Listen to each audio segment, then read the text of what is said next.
오늘 제목은 신앙생활을 위한 세 가지 본질적인 것. 그러니까 이거는 없어서는 안 된다는 얘기죠. 본질적인 것과 부수적인 것이 있죠. 우리 삶에도 가장 중요한 것. 그래서 우리 교회에서도 중요 핵심, 정말 우리의 신앙 교리 이렇게 해서 몇 가지를 이렇게 요약해 놓은 것 우리 교회 안내서에 보면 나와 있습니다. 자, 오늘 하나님의 말씀은 히브리서에서 우리가 골랐는데요. 가장 믿음의 장에서 유명한 믿음에 관한 말씀이죠. 히브리서 11장 전체가 믿음에 관해서 설교하고 있는데, 말씀하고 있는데, 그 중에서도 믿음을 강조하는. 제가 그 앞부분에 이렇게 썼습니다. 성경 속 지성소에 해당하는, 성경에서 가장 하나님께 가까이 가 있는 지성소, 성소가 있고 지성소가 있고 앞에 뜰이 있는데, 성소의 지성소죠. 가장, 영어로는 the most holy라네. the most holy, 가장 이 거룩한 장소죠. 거기에 해당하는 히브리서라는 책이 있는데, 놀라운 사실은 성경 66권 중에서 유일하게 이 성경은 하나님어로 시작이 됩니다. 어떤 분이 찾아봤는데 아니네요. 안타깝게도 우리말로는 아니에요. 우리말로는 어순이, 언어의 순서가 다르기 때문에 어쩔 수가 없어요. 그러나 하나님께서 보존해 주신 킹제임스 성경에는 God, 하나님이란 단어가 첫 단어로 등장하는 66권 유일한 책이기 때문에 참 신기하다, 참 좀 주목을 해볼 만하다, 그런 뜻인데요. 여기 보니까 신앙생활에 세 가지 본질적 요소가 나옵니다. 이 세 가지가 없으면 신앙생활도 없는 것입니다. 그래서 영어에 without이라고 하는 말이 나왔어요. without shedding of blood, 피 흘림이 없이는, without faith, 믿음이 없이는, without holiness, 거룩함이 없이는. 이게 반드시 있어야 되는 항목이라 이 말이죠. 그렇죠? 예, 그래서 이 세 가지를 한번 오늘 잘 아시는 거겠지만 복습해 보려고 합니다. 자, 성경에 따르면 첫 번째 히브리서 9장 22절에 피 흘림이 없은즉 사면이 없느니라. 하나님께서 우리를 용서하시려면 피 흘림이 필요하다. 물론 이 문맥은 짐승의 피에 대한 얘기입니다. 왜냐하면 구약에 대한 얘기니까. 신약에 대한 얘기가 아니라 구약 시대에 하나님께 나아가서 용서를 받는 방법은 자기가 지은 죄를 다 짐승에게 넘깁니다. 이걸 전가라 그러죠. 전가. 그래서 안수하죠. 제사장 앞에 갔습니다. 어떻게 오셨습니까? 제가 이러이러한 죄를 지었습니다. 제물은 가지고 오셨습니까? 예, 염소 한 마리 가져왔습니다. 예. 손 얹으십시오. 손 얹었어요. 지금 믿음으로 당신의 모든 죄가 이 염소에게 전가됐다는 것을 믿으십시오. 예, 끝났어요. 그러면 그 짐승, 지금 이 사람의 죄를 다 뒤집어 쓰고 있는 겁니다. 죄인으로 하나님 앞에. 그래서 하나님께서 죄를 심판하시도록 이제 이 번제물 제단에 올려놓고 불로 태웁니다. 성경에서 얘기하는 지옥불을 상징하는 것이죠. 번제단이죠. 그렇게 해서 그는 자기 죄들을 다 사함받았으니까 깨끗하게 용서를 받고 돌아가게 되어 있는 것입니다. 문제는 어디에 있느냐? 여기 나와 있는 것처럼 레위기 17장 11절에는 이제 육체의 생명은 피에 있다고 말씀하셨고, 피가 혼을 구속한다고 되어 있는 구절이기 때문에, 너무나 잘 아는 구절이기 때문에 시간상 찾지는 않고요. 그렇죠? 자, 그런데 이제 문제는 어디에 있느냐? 사람, 하나님과, 그러니까 이 짐승의 피를 통해서 하나님께서는 용서를 해주셨지만, 그 짐승의 피의 효능은 용서할 수 있는 근거가 될 뿐 실제적으로 죄 자체를 제거할 수는 없다. 그렇죠? 자, 그 구절로 가기 전에 한 구절 한번 더 찾아보겠습니다. 그거는 좀 우리가 확인 좀 해봐야 될 것 같아요. 창세기 3장 21절로 가시면 하나님께서 아담과 이브를 용서할 근거를 마련하기 위해서 짐승이 어떤 짐승인지는 우리가 이제 성경을 통해서 충분히 추정할 수 있죠. 어린 양을 잡아서 이제 죽이고 그 피를, 왜냐하면 아담과 이브가 지은 죄를 지금 어린 양에게 다 전가시켰죠. 그래서 그 어린 양이 죽고, 그 어린 양이 죽은 다음에 그 가죽으로 코트를 만들어서 지금 입혔다. 창세기 3장 21절에 보면은 여기에서 이제 피가 흘려지는 것을 볼 수 있습니다. 주 하나님께서 또한 아담과 그의 아내에게 가죽 옷을 만들어 입히시니라. 그래서 갈라디아서 3장 27절에 우리가 예수님을 믿는 순간 예수님이 우리의 가죽 옷이 되셔서 우리가 예수님으로 옷 입었다. 예수님을 믿는 순간 우리는 성령 안으로 침례를 받고 그 순간 성령에 의해서 예수님의 몸 안으로 침례를 받고 그 순간 예수님으로 옷 입은 것과 같다. 그래서 예수님으로 우리가 가죽옷을 입은 것으로 성경에서 나와 있죠. 자, 그래서 이와 같이 죄의 사면, 죄의 용서에는 반드시 피가 필요하다. 근데 문제는 짐승의 피가 됐든 사람의 피가 됐든 죄를 제거할 수 없다. 자, 확인해 보겠습니다. 히브리서 10장. 죄를 용서할 수 있는 근거는 되는데 그 피는 죄를 제거할 수 있는 능력이 없어요. 히브리서 10장.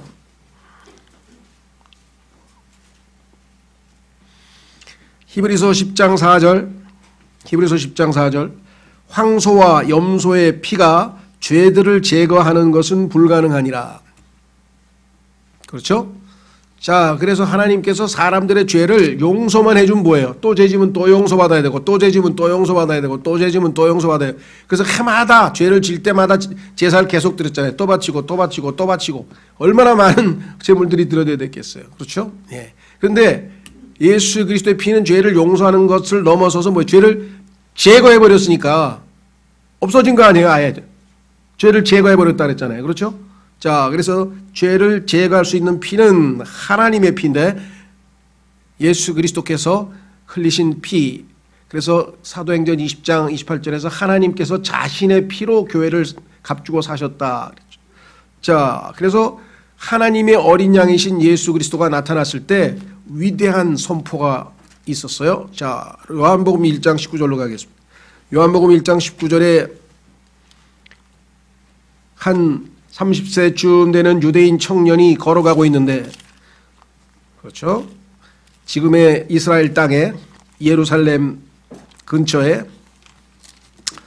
한 사람이 30세쯤 되는 청년이 걸어가고 있는데 갑자기 하나님께서 보낸 대언자, 예언자인 요한이, 당시에 최고의 영적 지도자로 인정받는 요한이 나타나서 손을 가리키면서 그 예수 그리스도를 향해서 보라, 하나님의 어린 양이로다. 근데 뭐라고 붙였어요? 세상 죄를 제거하는 하나님의 어린 양이로다. 요한복음 1장 29절에 위대한 선포가 있게 되었습니다. 보라, 하나님의 세상 죄를 제거하는 하나님의 어린 양을 보라.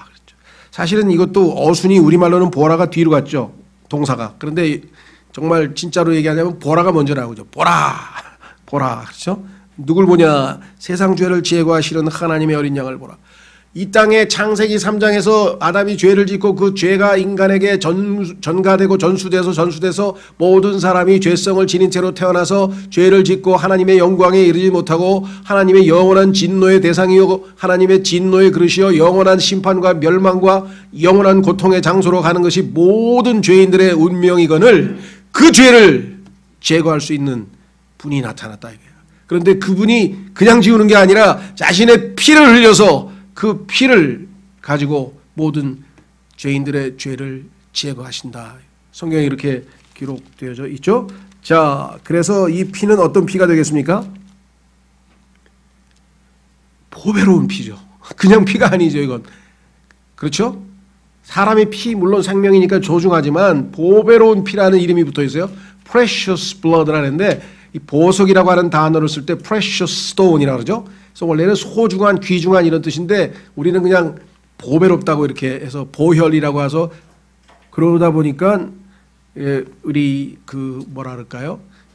우리나라 요즘에 이렇게 자꾸 말을 줄여서 쓰는데 보배로운 피 이걸 한문으로 이렇게 딱 줄이니까 이제 보혈. 그래서 우리가 보혈이란 말을 그리스도인들은 아주 익숙한데 모르겠어요. 세상에 계신 분들은 안 믿는 분들은 이 보혈이란 말이 익숙한지. 자, 확인해 보겠습니다.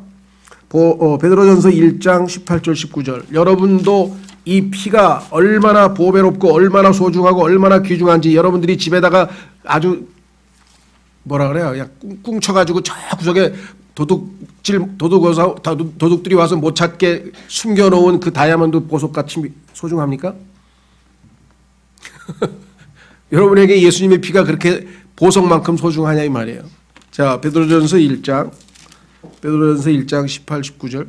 오늘도 우리가 이 김영무 경제도 그렇고 우리도 그렇고 지금 보혈 찬송을 지금 계속해서 많이 했는데 오늘 주제에 맞게 베드로전서 1장 18절 너희가 알거니와 너희 조상들로부터 전통으로 물려받은 너희의 헛된 행실에서 너희가 구속받은 것은 은이나 금같이 썩을 것들로 된 것이 아니요 오직 흠도 없고 점도 없는 어린 양의 피 같은 그리스도의 보배로운 피로 된 것이니라. 이 보배로운 피. 그래서 이 보배로운 피로 우리가 깨끗하게 씻겨야 된다. 그렇죠? 자, 골로새서 1장 14절. 골로새서 1장 14절.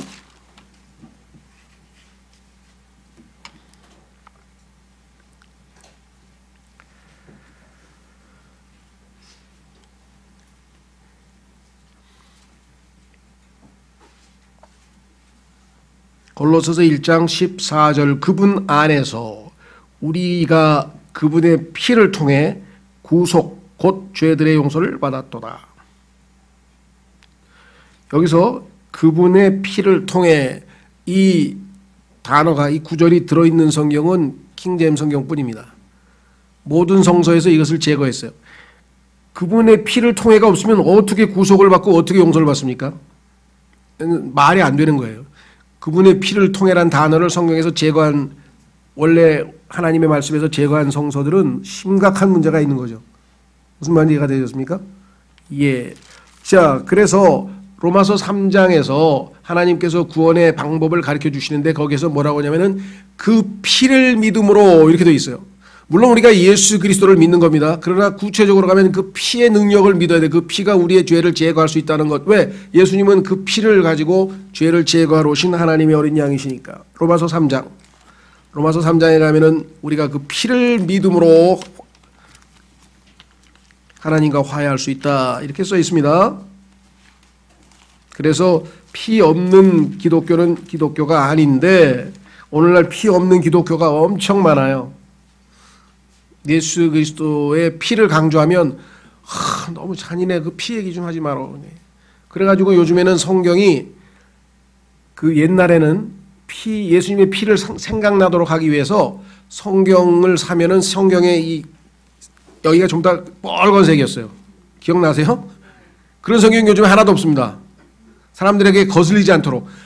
하나님은 보배로운 피라 그랬는데 그걸 거슬린다고 해가지고 다 없애버리면 되겠습니까? 그렇죠. 킹제임스 성경도 거기를 왜 따라했다. 다음번 킹제임스 성경이 나올 때 둘 중에 하나에 대해 여기를 우리는 금색으로 했나요? 예, 하나님의 신성을 나타내는 금색으로 하든지 예수님의 피를 상징하는 빨간색으로 하든지 옛날에 성경에 다 두 가지 종류로 되어 있었죠. 자, 로마서 3장 25절에 그분을 하나님께서 그분의 피를 믿는 믿음을 통한 이 구절도 개역성경에서 다 바꿔놨어요. 핵심적인 교리는 다 고쳐져 있습니다. 그분의 피를 믿는인데 피를 통하여 이렇게 됐어요. 피를 믿는이란 말이 들어가야 돼요. 그분의 피를 믿는 믿음을 통한 화해 헌물로 제시하셨으니 이렇게 돼 있습니다. 자, 그래서 성경에 보니까 이 피는 반드시 있어야 돼요. 죄의 피가 없이는 아무것도 우리 신앙생활에 있을 수가 없다. 그래서 피와 관련지어서 성경에서 뭐 어마어마하게 말씀을 많이 하기 때문에 반복 우리는 뭐 피에 대한 얘기를 창세기에서부터 시작해가지고 끝까지 계시록까지 마지막 순간까지 하는데 그 중에서 핵심적으로 그냥 제가 이 시간이 없어서 이렇게 쫙 간단하게 성경에서 피가 어떤 기능을 가지고 있는지를 말씀을 드릴 테니까 관심 있는 분들은 제 기억으로는 아마 두란노 서원에서 나온 예수의 피라고 하는 책이 있고요. 그 피의 원래 제목은 The Chemistry of Blood, 피의 화학이라고 해서 피의 화학이라고 하는 제목으로 은성 출판사에서 예전에 나왔는데 이게 출판이 끝난 것 같아요. 그러니까 더 이상 찍질 않는 것 같아요. 신기하죠? 우리가 생각할 때는 예수님의 피, 그 다음에 피의 화학, 하나님의 피에 대한 두꺼운 집중적으로 가르치고 있는 책은 잘 팔릴 것 같은데 벌써 절판이 돼가지고 나오질 않아요. 그러니까 다 중고 책을 뒤져가지고. 그 저자가 누구냐? 우리 교회에서 낸 책 중에 깨어진 것들이라고 하는 책을 쓰신 M.R. 디한이라는 분인데 M.R. 디한 목사는 의사였어요. 그래서 의사로서 이 피에 대해서 의학적 지식을 갖고 있기 때문에 자기가 가지고 있는 의학적 지식과 성경에 나와 있는 피와의 연관을 시켜서 영적인 교훈을 담은 위대한 책을 썼습니다. 영어로는 The Chemistry of the Blood. 그런데 직역을 해서 피의 화학이라는 제목으로 책을 낸 출판사가 있고 그거를 사람들에게 어필하기 위해서 예수의 피라고 하는 제목으로 낸 그런 출판사도 있어요. 자, 어쨌거나 하여간 참고로 하시면 좋겠고요. 제가 몇 가지만 적어드릴게요. 성경에 보니까 예수님의 피는 화평을 가져다 준다.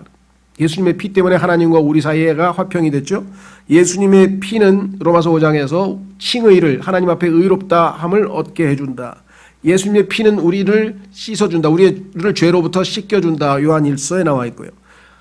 지금 읽은 골로새서와 에베소서에는 우리를 예수님의 피로 우리가 구속된다. 우리의 양심, 여러분들 생활하다가 양심 어긴 적 많죠? 그래서 어떻게 해요? 양심 때문에 찜찜하고 어떻게든 하나님께 자백을 하고 그때마다 뭐예요? 성경에 보니까 예수님의 피가 우리의 양심을 깨끗하게 하여 다시 새롭게 하나님을 섬길 수 있도록 해준다라고 히브리서 9장 14절에 써 있고요. 그 예수님의 피 때문에 예수님 유대인과 우리가 주님 안에서 연합되어서 한 몸을 이루었다고 에베소서 2장에 써 있고요.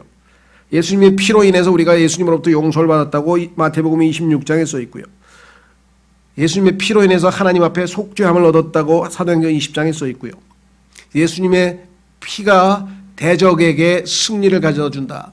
계시록 12장에 써 있고요. 그래서 예수 그리스도의 피는 신앙생활에 있어서 있어도 되고 없어도 되는 것이 아니라 필수입니다. 그렇죠? 보배로운 피고. 그래서 우리는 예수님의 피를 소중히 여기고 그 피의 권능으로 능력으로 신앙생활을 하고 있죠. 찬송가도 많이 있습니다. 두 번째는 성경에 보니까 믿음이 없이는 하나님을 기쁘시게 하지 못한다. 믿음이 없이는 하나님을 기쁘시게 하지 못한다. 이것이 오늘 본문으로 택했던 말씀인데 여러분 잘 아시는 것처럼 계시록 4장 11절 계시록 4장 11절로 가면 지난번에 우리 창립 20주년인가요? 그 창립 20주년을 기념하기 위해서 성경 강연회를 열었는데 그때 오셨던 세뮤엘 깁 목사님이 쓴 그분의 기쁨을 위하여라고 하는 우리 교회에서 번역한 책이 있는데 그 책의 저자가 이야기하기를 본인에게는 저도 동의합니다. 저에게도 이게 제일 성경에서 중요한 구절 같아요. 성경에서 제일 중요한 구절 80만 단어죠. 성경에 80만 단어고 구절로 치면 약 3만 8천인가 그런데 그 구절 중에서 가장 중요한 성경 구절을 하나 대라 그랬더니 이 구절을 택했어요. 왜? 우리가 창조되고 존재하는 이유, 목적을 설명하고 있기 때문에 내가 오늘 살아있는 이유 여기 써 있네요. 확인해 보겠습니다. 요한계시록 4장 11절 오 주여 주는 영광과 존귀와 권능을 받기에 합당하시오니 주께서 모든 것을 창조하셨고 또 그것들이 주를 기쁘게 하려고 존재하며 창조되었나이다. 개역성경에는 안 써 있어요. For his pleasure 없습니다. 그의 뜻에 따라만 이상하게 돼 있어요. 그러니까 정확한 성경을 봐야 정확한 교리를 할 수 있다는 건 성경을 읽으면 읽을수록 알 수 있어요. 비슷한 것 같지만 아니야. 정확해야 돼요. 자, 주를 기쁘게 하라. 하나님께서 우주 만물을 창조하신 목적은 기쁨을 얻기 위해서 그런데 인간은 죄를 짓고 하나님을 기쁘게 할 수 있는 능력과 자격을 상실해버린 비참한 존재가 됐습니다. 그런데 그를 불쌍히 여겨서 그들에게 다시 원래 하나님이 창조하신 목적을 수행할 수 있도록 회복시켜 줍니다. 그래서 그것이 뭐예요? 하나님께서 기쁨을 얻을 수 있는 방법이 믿음이다 이거죠. 그러니까 죄인들이 믿음으로 죄인들이 자신이 살던 그 길에서 돌이켜서 회개하고 돌이켜서 하나님 품으로 와서 그걸 회개라 그러죠. 하나님으로 돌아와서 예수 그리스도를 믿을 때에 하나님께서 기뻐하신다. 그러니까 하나님께서 기쁨을 얻기 위해서 우리를 창조했는데 우리는 하나님을 기쁘시게 할 수 있는 수단과 방법을 하나님께서 가르쳐 주셨는데 그것이 바로 믿음이다. 믿을 때 우리는 하나님의 아들들이 되는 권능을 얻게 된다고 성경에서 분명하게 말씀을 했죠. 아까 그 믿음의 대상 중에 하나가 보배로운 피를 믿음이라고 아까 로마서 3장에서 우리가 확인을 해봤었죠.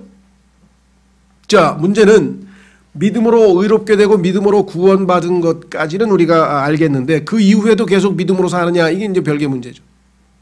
로마서 1장 17절에 복음에는 하나님의 의가 믿음으로부터 믿음까지 나타나 있나니, 처음에 믿는 것을 우리가 신학적으로 saving faith, 구원을 가져다 주는 믿음이라고 해요. 구원을 가져다 주는 믿음. 처음으로 예수님을 믿는 첫 순간의 믿음은 saving faith, 우리를 그렇죠, 살리는, 구원시키는 믿음.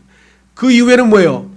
생활을 위한 믿음, 매일매일에서 삶에서 하나님의 말씀을 믿음으로, 그 말씀이 내 안에서 효과적으로 역사해서 하나님의 말씀이 나를 절망에서 일으키고, 낙심해서 기쁘게 하고, 타락해서 회복시키고, 그렇죠, 나약함에서 강하게 만들고, 모든 하나님의 말씀 속에 있는 그러한 모든 기능과 이러한 능력들이 믿음을 통해서 다 effectually work, 효과적으로 역사를 해야 될 거 아니에요.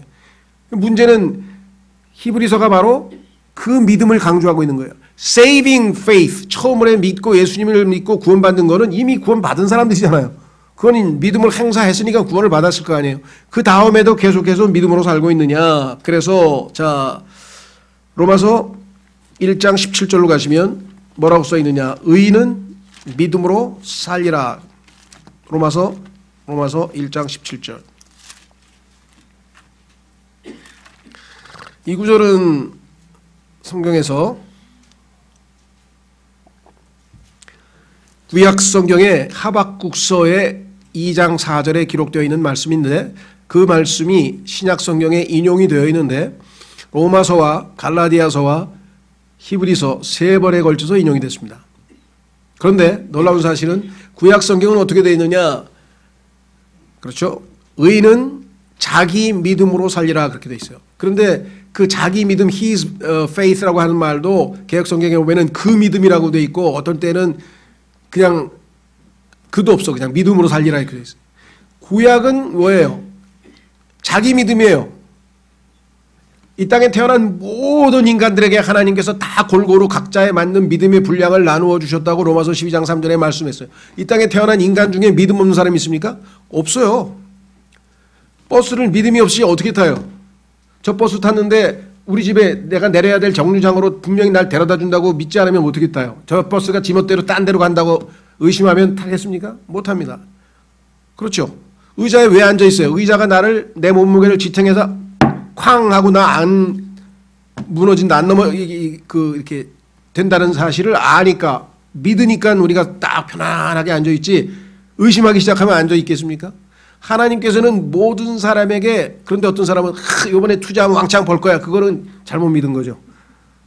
믿음의 분량이 있는데 그 믿음의 분량을 오버해가지고 각자에게 믿음이 있어요. 언제든지 예수 그리스도 믿을 수 있어요. 믿음 안 주셔서 안 믿는 게 아니에요. 그러나 예수 그리스도를 믿는 순간에 그 다음에 우리가 살아야 할, 이 땅에서 믿음 생활, 신앙 생활을 해야 할 믿음은 예수 그리스도께서 우리에게 주시는 거예요. 그래서 성경에서 The faith of Jesus Christ, 예수 그리스도의 믿음을, 예수님이 가지고 있는 믿음을 우리에게 주시는 거예요.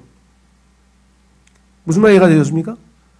예수님은 믿음의 창시자요 완성자이기 때문에 마지막 하늘나라에 가는 순간까지 예수님이 주신 믿음 때문에, 그분은 어떻게 했습니까? 파도가 막 치고 난리가 막 폭풍이 있는데 어떻게 했어요? 배 뒷머리 뒤에서 편안하게 주무시고, 왜? 자기는 하나님의 뜻을 수행하기 위해서 저쪽으로 가야 되니까 건너가는 동안에 물에 빠져서 죽는 일이 없다는 사실을 예수님은 잘 알고 믿었죠.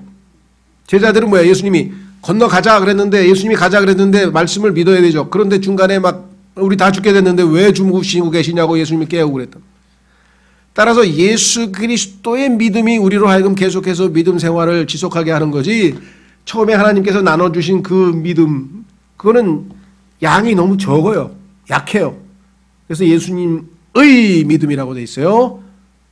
킹제임스 성경은 정확하게 The faith of Jesus Christ. Faith in Jesus Christ는 뭐냐? 내가 예수님을 믿은 거예요. 그런데 예수님의 믿음은 예수님이 나에게 믿음을 주신 거야. 선물로. 에베소서 2장 8절에 나와 있고. 자, 그래서 이제 그 믿음으로 살아야 돼. 구원은 이미 받았어. 신앙 생활을 해야 돼. 하루하루 신앙 생활. 그렇죠. 자, 그래서 갈라디아서 5장 6절. 예수님이 주신 이 믿음은 어떤 믿음이냐? 가만히 있는 수동적인 앉아있는 그런 믿음이 아니에요. 예수님이 주신 믿음의 특성은 무슨 뜻이냐? 무슨 특성이냐? 다이내믹한 믿음이에요. 활력이 있는 믿음이라, 힘이 넘치는 믿음이라. 그래서 어떻게 성경에 기록되느냐? 갈라디아서 5장 6절에 이렇게 기록되어 있습니다. 갈라디아서 5장 6절 찾으셨습니까? 예, 예수 그리스도 안에서는 할례나 무할례나 아무 효력이 없으니 외적인 신앙생활의 형식적인 게 중요한 게 아니라 내적인 건 뭐예요? 오직 사랑으로 일하는 믿음뿐이니라. 사랑으로 일하는 것은 한국말이고요. 역사한다 그러면 아주 더 멋있어 보이죠. 한문으로 쓰면 역사하는 그런 믿음이에요. 그런 믿음을 예수님이 우리에게 주셨어요. 그렇죠? 그런데 이 믿음은 뭐냐? 처음에 예수님을 믿을 때 가지고 있던 믿음은 이미 없어졌어요. 구원 받고 끝났어요. 그 다음에 내가 너무나 고통스러운데 주님께서 내가 너에게 평안을 주노라. 그 말씀을 믿으면 금방 편안해지는데 그 말씀을 안 믿으니까 계속 불안해지는 거예요. 효과가 안 나타나는데 효과가 안 나타나. 데살로니가전서 2장. 그래서 구원받은 그리스도인들 중에서도요, 어떤 사람은 믿음으로 살고 어떤 사람은 뭐예요? 눈에 보이는 것으로 살아. 겁나 불안해하고 근심 걱정하고 힘들어하고 괴로워하고 믿음으로 안 사는 사람도 있어요. 그래서 믿음으로 살리라 그랬잖아요. 자 보세요. 구약에서는 의인은 자기 믿음으로 살리라. 신약에서는 성령께서 이제 자기 믿음이 아니죠. 우리는 자기 믿음으로는 예수님을 믿을 때 행사한 거고 구원받고 난 이후에는 뭐야? 예수님의 믿음으로 사죠. 그래서 그때 자기란 말이 빠졌어요. 이유는 성령께서 일부러 뺀 거예요. 무슨 말인지 아시겠죠? 그래서 의인은 믿음으로 살리라고 인용이 돼 있어요. 왜 성령께서 구약에서 자기를 뺐지? 구약과 신약이 다르니까. 신약은 예수님의 믿음으로 사는 거니까. 교리를 알면 쉽죠. 그래서 어떻게 해요? 의인은 믿음으로 살리라. 그런데 로마서에 써 있는 그 구절을 많은 사람들이 어떻게 해석하느냐? 죄인은 믿음으로 의롭게 되리라. 죄인은 믿음으로 의롭게 된다는 건 맞지만 이 구절은 그렇게 안 써 있잖아요. 의인은 믿음으로 살리라 그랬대. 그러면 죄인이 믿음으로 의롭게 된 것이 뭐예요? 의인이죠. 그래서 의인이 된 거죠. 그래서 로마서는 의인이 되는 방법을 가르쳐줘요. 어떻게 의인이 되느냐? 죄인이 믿음으로 의롭게 되는 것을 가르쳐주는 게 로마서예요.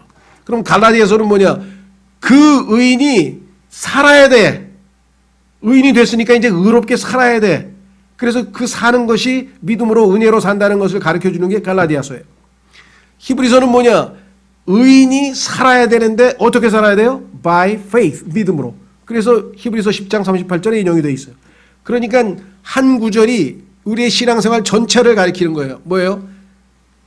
믿음으로 죄인이 의롭게 됐습니다. 로마서. 그런데 그 의인은 가만히 있는 게 아니라 일하고 살아야 됩니다. 일하고 살아야 됩니다. 갈라디아서. 어떻게 살아야 됩니까? 믿음으로 살아야 됩니다. 히브리서. 이 세 권을 통해서 우리의 신앙생활 전체를 하나님께서 요약을 하셨다. 이 말씀이죠. 자, 그래서 데살로니가전서 5장 6절을 보겠습니다. 죄송합니다. 5장 23절을 보겠습니다. 데살로니가전서 5장 23절. 우리 신앙생활에 의해서 가장 결정적으로 우리가 실천해야 되는 그 내용입니다.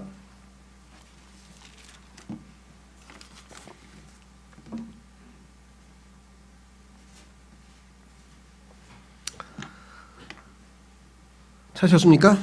13절. 이런 까닭에 우리가 또한 하나님께 끊임없이 감사를 드리면 너희가 우리에게서 들은 하나님의 말씀을 받을 때 그것을 사람들의 말로 받지 아니하고 하나님의 말씀으로 받았기 때문이니 진실로 그러하도다. 그 말씀이 또한 믿는 너희 안에서 효력 있게 일하느니라. 형제님, 왜요? 그런데 저한테는 왜 효과가 없을까요? 하나님의 말씀이? 그렇죠. 믿지를 않아서 그랬겠죠. 아니에요, 저 예수님 믿어요. 그러니까 예수님 믿었지. 지금 믿고 있어요? 지금 믿으면 효과가 나타나지. 약 먹었어요? 어제 먹었는데. 그러니까 어제 먹었으니까 지금 오늘 또 먹어야지. 그렇잖아요. 약을 매일 먹으라고 줬는데 어제 먹고 그 다음에 안 먹고 한 일주일 지냈는데 왜 계속해서 병이 안 나죠? 오늘 안 먹었잖아. 오늘 믿음을 행사했나? 예수님 믿을 때는 믿음을 행사해서 구원은 받았는데 오늘은 지금 현재는 지금 이 순간 하나님의 말씀을 듣고 믿는 그 사람에게 말씀이 효과적으로 역사한다는 뜻이죠. 10년 전에 저 예수 믿었어요. 그래서 저 믿는 사람이에요. 그래서 구원 받았잖아요. 효과가 나타났잖아요. 그런데 지금은 이 말씀을 안 믿으니까 효과가 안 나타나잖아요. 그렇죠? 감사함으로 아무것도 염려하지 말고 아뢰라 그랬는데 아뢰습니까? 안 아뢰했잖아요. 그래야 마음과 생각을 하나님이 지키시고 하나님의 평강이 우리의 마음과 생각을 지키신다 그랬는데 하라는 대로 안 했잖아요. 믿음을 행사 안 했으니까 지금은 역사를 안 하는 거죠. 그래서 매일매일 오늘날 믿음 충만해도요. 내일 봐야 소용없어요. 그렇죠? 너 오늘 왜 밥 안 먹고 힘이 없냐 그러니까 어제 먹었잖아. 그럼 오늘도 먹어야지. 그런데 안 먹는 사람이 있어. 그리고 계속 나 믿는 사람이에요. 나 믿는 사람이에요. 그거 붙들고 앉았어요. 아무 효과가 나타나는데 매일 밥 한 끼 먹듯이 매일 먹고 매일 믿음으로 살아야 우리가 신앙생활 하는데 그러지 못하니까 어느 때는 그냥 기운이 쭉 빠지고 맥이 쭉 빠져있다. 그래서 하나님께서 다시 회개하고 다시 말씀 읽고 기도하고 믿음을 회복해서 믿습니다 하나님. 아무것도 염려하지 말라. 네 믿습니다. 그리고 기도하라. 네 감사합니다 하고 다다다다. 이거 실제로 뭐예요? 마음이 편안해지면서 하나님 말씀대로 하나님의 평강이 임했다. 야, 그 두렵고 그 떨리고 그 불안 공포 다 얼로 사라졌지? 이펙트 효과 나타났잖아요. 약을 먹었는데 효과 나타났죠. 여러 번 제가 얘기했지만 저는 하여간 이 전 세계 어디를 가든지 이것도 PPL로 광고하면 큰 걸리는 건가? 그러니까 정로안하고 펜자를 항상 가지고 다녀요. 예, 장애 안 좋으니까 언제든지 미국 가서도 아주 혼났어요. 아주 그냥.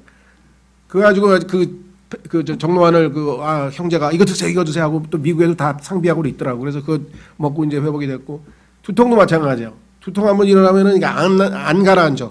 그래서 펜사를 먹으면 금방 없어져요. 그러니까 저한테는 약간 직통으로 잘 맞는. 여행이든 뭐 한국 여행에 어디든지 가면 약간 넣고 댕겨요. 제 차에는 항상 2통씩 들어있어.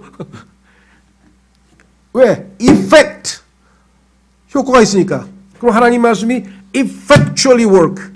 하나님의 말씀이 내 안에 지금 잔뜩 들어가 있어. 암송도 했어. 많이 있어. 그런데 왜 효과가 나타나? 안 믿으니까. 머릿속에 있잖아요. 머리서부터 가슴까지. 이 마음으로 믿어야 되는데 머리로는 믿었어. 머리서부터 가슴까지가 얼마나 그랬어요? The longest distance in the world. 유명한 말이죠.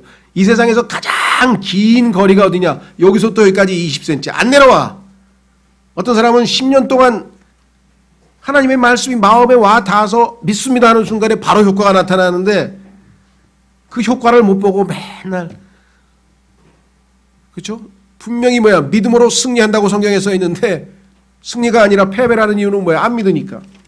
그렇죠? 자, 그래서 이것도 몇 가지 간략하게 말씀을 드리겠습니다. 첫째, 성경에 보니까 오늘 믿음 없이는 하나님을 기쁘시게 못한다. 믿음은 우리를 의롭게 하고 구원받는 수단이 된다. 그렇죠? 그 다음에 우리는 믿음으로 살아야 효과가 있다.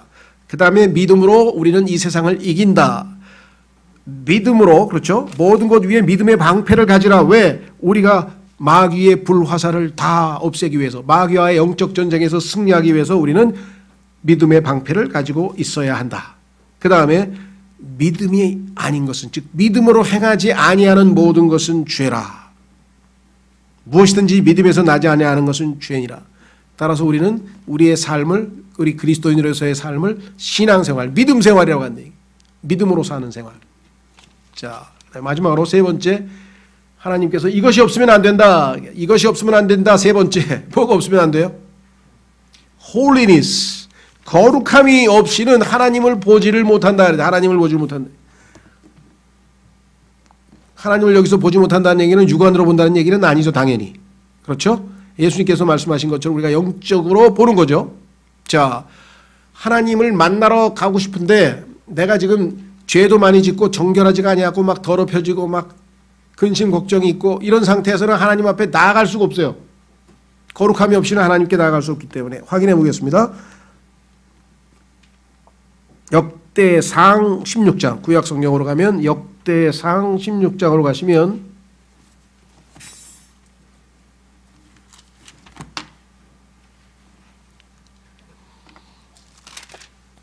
탕자가 왔는데 어떻게 했습니까? 아버지가 씻겨야죠. 깨끗하게 씻기고 의복을 입혀야죠. 그래야 만나주지. 그래야 만나주죠. 그렇죠? 예.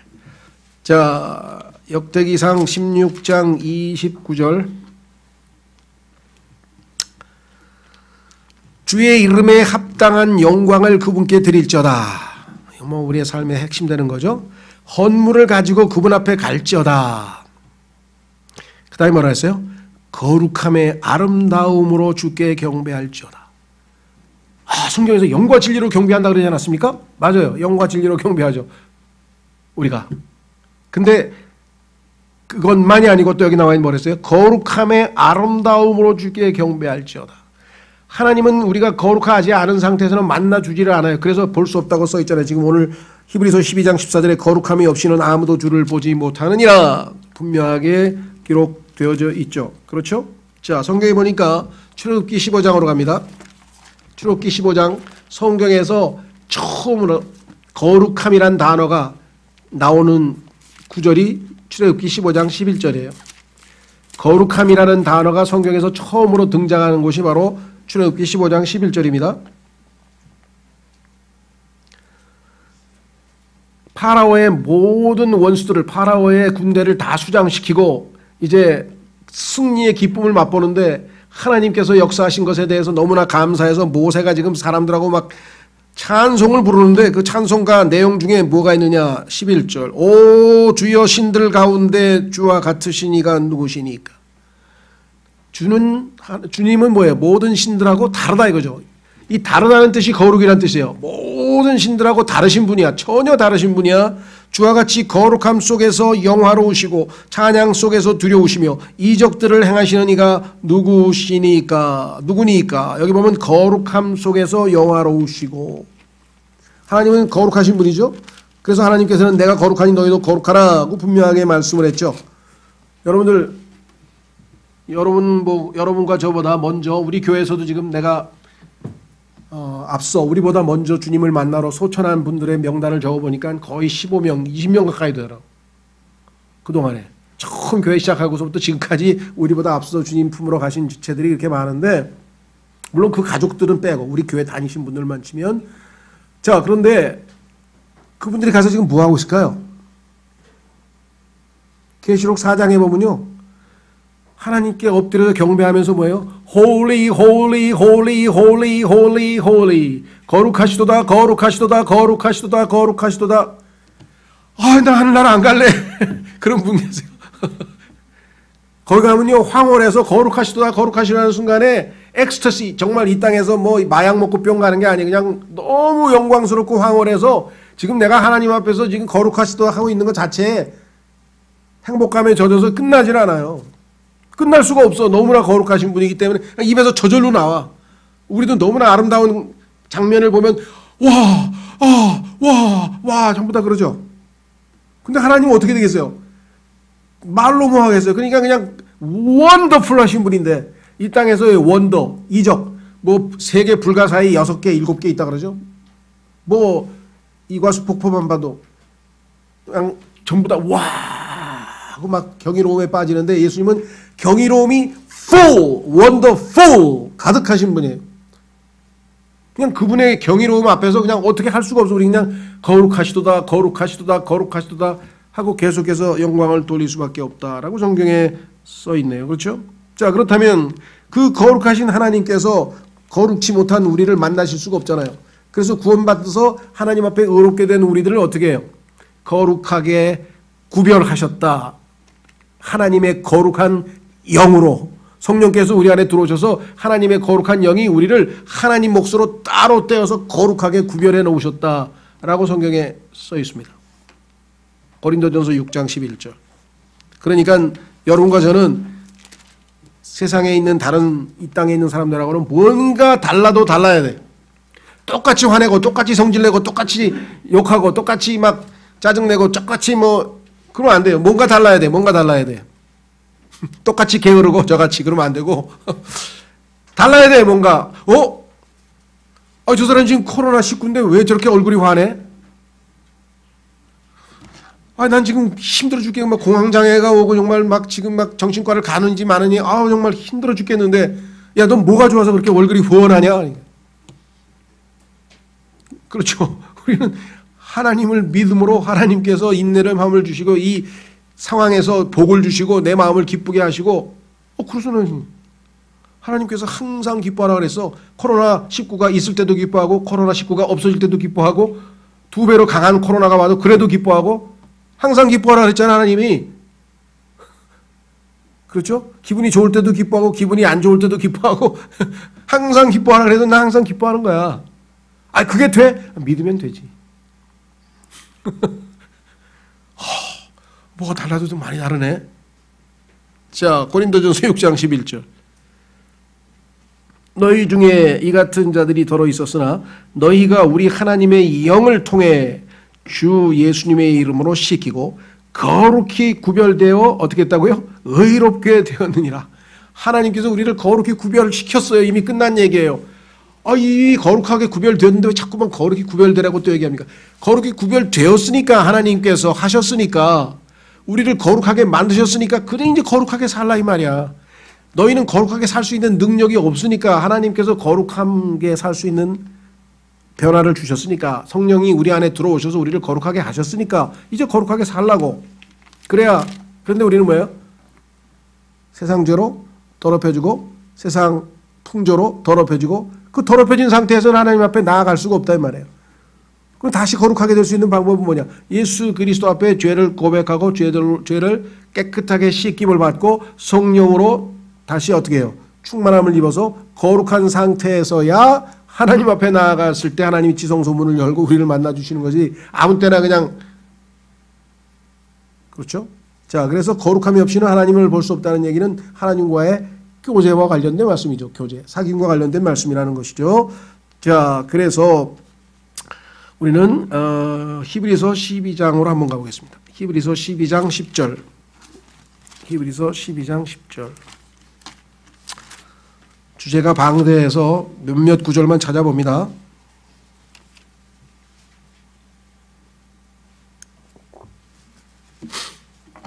이런 거 제가 알아서 척척척척 하나님 말씀대로 항상 성령 충만하게 살면 아무 때나 뭐 놓고도 할 필요 없이 축축 하나님의 지성소 앞에 들어갈 텐데 도대체 그렇게 살지를 않아요.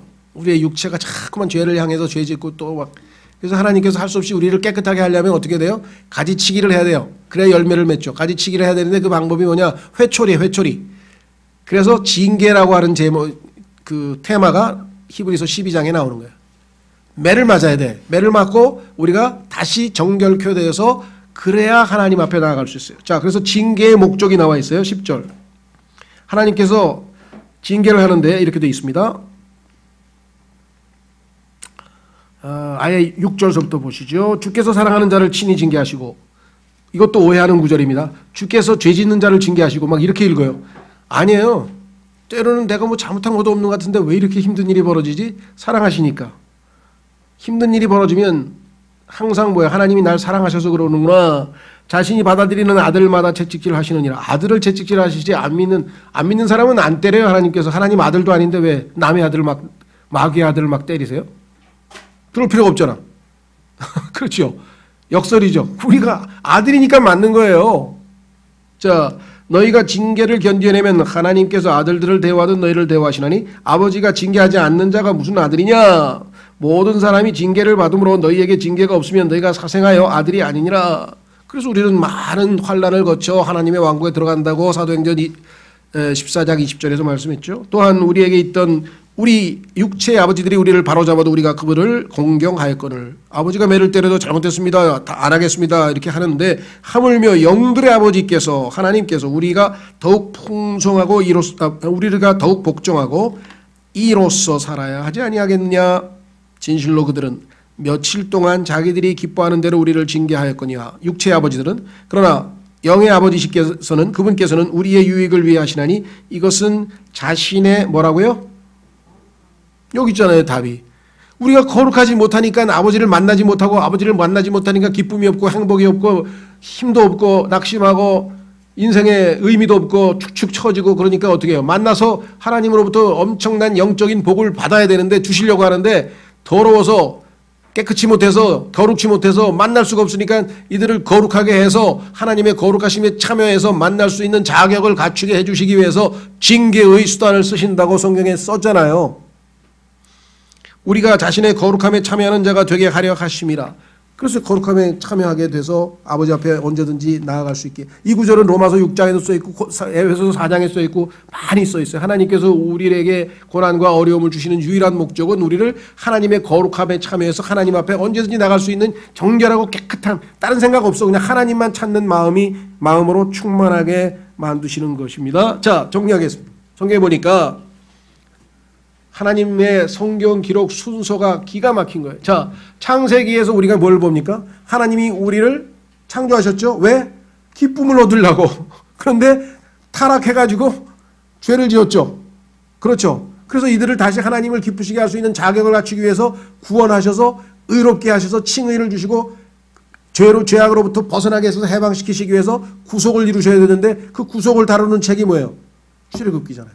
그럼 창세기 다음에는 출애굽기가 나오게 돼 있어요. 당연히. 왜? 구속을 받아야 되니까. 근데 구속받은 다음에 어떻게 돼요? 거룩하게 살아야 되잖아요. 그래서 거룩함이라는 주제의 책 레위기가 나오는 거예요. 레위기 전체가 뭐예요? 하나님 앞에 거룩함으로 나아가 하나님과 거룩하게 동행하는 삶. 이게 레위기 전체의 주제예요. 저희 교회에서 나온 노란 책으로 소책자 한 20페이지짜리 레위기 개요에 보시면 레위기는 1장서부터 28장에서 1장서부터 16장까지 17장까지 어떻게 우리가 거룩함 가운데 하나님 앞에 나아가서 하나님을 뵐 수 있을까? 그 하나님으로부터 하나님을 뵙고 능력을 받고 은혜를 받고 어떻게 하면 하나님과 거룩함 가운데서 walk 걸어갈 수 있을까? 신앙생활할 수 있을까? 그것이 바로 나머지 뒷부분의 전체랍니다. 왜 하나님께서 창세기, 출애굽기, 레위기 순서로 쓰셨을까요? 그 우리의 모습 아니에요. 하나님께서 우리를 어머니의 안에서, 그렇죠? 신묘막측하게 창조하셔서 이 땅에 태어났습니다. 그런데 죄를 지었습니다. 하나님의 영광에 이르지 못하고 방향도 모르고 어디로 가는지도 모르고 의미도 모르고 그냥 짐승처럼 살아갑니다. 전도서 3장에 우리가 짐승 같다 그랬잖아요. 그러니까 하나님께서 어떻게 해요? 다시 원래 창조의 목적으로 하나님을 기쁘시게 할 수 있는 자격을 주시기 위해서 은혜를 주시고 믿음으로 의롭게 하셔서 하나님 앞에 다시 돌아왔습니다. 그리고 거룩하게 구별했습니다. 이제부터는 하나님을 만나고 그 하나님을 말씀을 믿음으로 그 말씀의 효력을 얻고 하루하루 승리하며 살아갈 수 있습니다. 그런데 살다가 어떻게 돼요? 세상으로 대마처럼 가버리고 낙심해서 쳐져버리고 마가처럼 떠나버리고 그 다음에 죄를 사랑해서 죄를 짓고 온갖 하나님 보시기에 도저히 만나줄 수 없는 상태가 됐어요. 그래서 하나님께서 징계의 수단으로 매를 때려서 다시 회복시키셔서 거룩함에 참여하게 하셔서 만나게 해주시는데 그 만나는 방법 뭐예요? 죄를 지면 아까도 얘기 어떻게 해요? 제사장한테 가서 짐승 가지고 가서 손을 얹고 용서받고 그게 레위기 앞부분이잖아요. 우리도 뭐예요?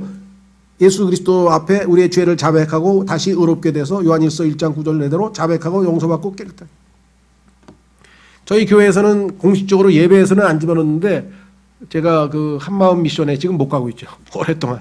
그 한마음 미션에 가서 이 예배는 설교는 2달에 한 번씩 하고 성경 공부는 일주일에 한 번씩 했는데 이제 예배 때 보면은 거기는 항상 그 얘기를 하더라고요.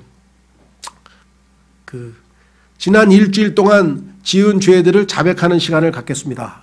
요한일서 1장 9절을 낭독하면서 우리가 우리의 죄들을 자백하면 그분께서 미쁘시고 의로우사 우리 죄들을 사하시고 의롭게 하신다는 그 말씀을 낭독을 하면서 이 말씀에 입각해서 믿음으로 우리 모두 죄를 자백하겠습니다. 그러면 시간을 주면 한 1, 2분 뭐 3, 4분간 이렇게 기회를 자백하는 시간이 있더라고요. 그 예배 순서로는 참 좋은 것 같아요. 제가 그거를 공식적인 예배 안에다가 안 집어넣은 것은 적어도 예배 오시는 분들은 집에서 자백을 하든 오늘 아침 여기 와서 자백을 하든 다 자백을 하고 정결한 상태에서 하나님께 예배 드린다고 하는 전제하에 의식적으로 예배의 의식의 순서로는 안 집어넣었지만 당연하죠. 그거 없이 어떻게 우리가 하나님 앞에 나갈 수 있습니까? 그렇죠? 네. 자, 그래서 우리는 이 세 가지 피 흘림이 없이는 죄사함이 없다. 사면이 없다. 믿음이 없이는 하나님을 기쁘게 하지 못한다. 거룩함이 없이는 아무도 주를 보지 못한다. 이 세 가지의 가장 기본적이고 본질적인 것이 우리의 신앙의 기초라. 그래서 다시 한번 이미 잘 알고 계시겠지만 그래도 하나님 말씀들을 다시 되새기면서 혹시라도 내가 여기서 그렇죠. 믿음 생활 잘 하다가 왜 요즘 내 이러지? 왜 어제, 그제 또 일주일 전에 충만하게 잘 믿었어요. 그래서 효과 있게 하나님의 능력으로 평안하게 기쁨으로 살았어. 근데 오늘은 왜 안 돼? 오늘은 하나님 말씀을 안 믿으니까 효과가 안 나타난 거죠. 약을 안 먹었으니까 효과가 안 나타난 듯이. 그렇죠? 하나님 앞에 나아가기가 깨름직해. 왜? 정결함이 없으니까 거룩함이 없이는 하나님 볼 수가 없죠. 그렇죠? 자, 오늘 말씀을 좀 깊이 새기고 일주일간 승리하는 생활하시기 바랍니다. 다 같이 일어나셔서